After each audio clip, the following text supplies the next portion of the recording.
Hello and welcome to the only guide you'll ever need to projecting your voice extensively to a crowd of strangers, the invention of microphones. The microphone was invented in 1834 by Sir Charles Wheatstone. Charles Wheatstone is honored officially as a physicist and a father of several gadgets. He subsequently became a professor of philosophy in 1834 after inventing such a creature. His innovation was based on how to transfer sound waves through mediums from one location to another.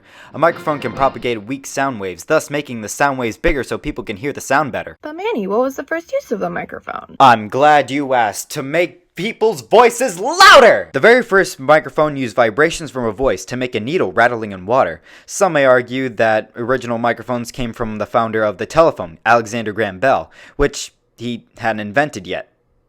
He also wasn't born yet, so I don't get this. But Manny, what kind of impact did this invention have on America?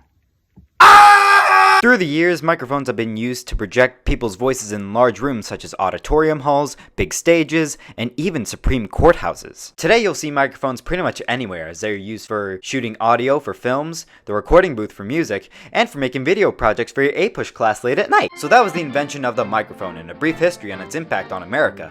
Hopefully this will inspire you to use your voice and shape the very foundation of our country or whatever.